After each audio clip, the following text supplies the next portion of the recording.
Hey friends, Ann here. It's the afternoon and I'm on my afternoon cup of iced coffee, and I'm just now having the time to sit down and spend some time with God. I hope that you have already done so. Right now where I am, it is the Monday of Holy Week, and today we are talking about the story of Jesus turning over tables in the temple. He approached the temple leading up to his crucifixion that same week, and this is after Palm Sunday, the entry into Jerusalem, and he sees that there are people that are buying and selling in the temple courts. Now, this was not something that they would do all over the temple. It was just mainly happening in the court of the Gentiles, the place where all of the people who were not Jews, that had traveled from other areas, who really wanted to worship God, were coming, and they would travel from long distances, so they wouldn't be able to bring the animals that they needed for a sacrifice, and oftentimes they didn't have the money that they needed, and so there would be a money changer that would be there, or money changers that would be there at the temple in order to change it into the temple's currency so that they could buy these overpriced doves that the Gentiles would need in order to sacrifice to God. Now, friends, here's what was actually happening. It wasn't just about the money transactions. So Jesus wasn't mad about the money. Jesus was mad about the fact that these Gentiles were wanting to come to God, but the people were creating obstacles and barriers for them to come to God. They were creating all of these man-made devices that were meant to stand in the way, that were meant to allow them to profit off of someone else's desire to come to Christ.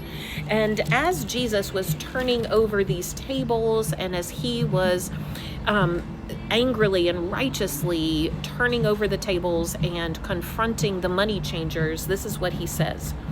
"It is written," he said to them, "My house will be called a house of prayer for all people, but you are making it a den of robbers." He actually was quoting this scripture in Isaiah 56 that says this: "These I will bring to my holy mountain and give them joy in my house of prayer.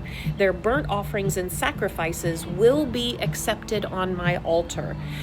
For my house will be called a house of prayer for all nations."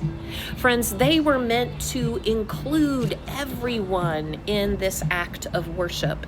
They weren't meant to exclude people. They weren't meant to bring stumbling blocks into people accessing the good news, into people accessing a relationship with God and having their souls touched and cleansed. Today, sometimes we talk about flipping tables, and what we really think that means is getting angry at people that aren't living the way that we live or seeing the things that we see. But if we really look at what Jesus was doing here as he was talking about not creating stumbling blocks for people to encounter God, then we need to look a little bit deeper if we're looking at our own tables that might need to be flipped, or what tables we are setting up in the church or in our areas of faith. So sometimes there are cultural tables that say you have to be a part of my culture in order to fit in.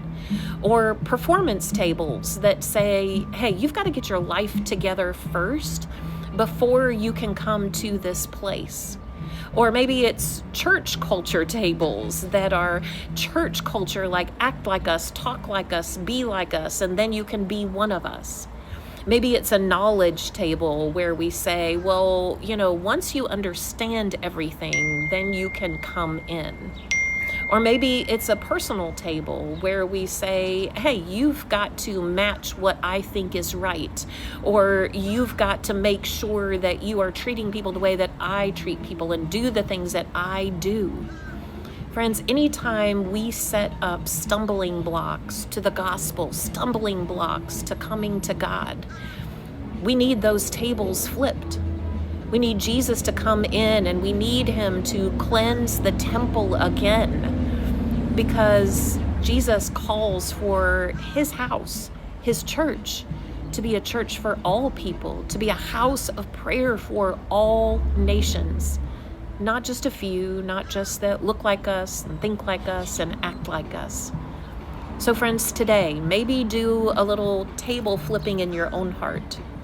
Where might you be creating tables and setting up tables and stumbling blocks for people who are desiring to come to faith?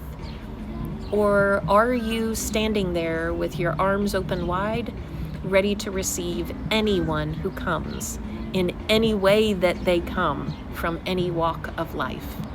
Let's do some table flipping. Have a good day.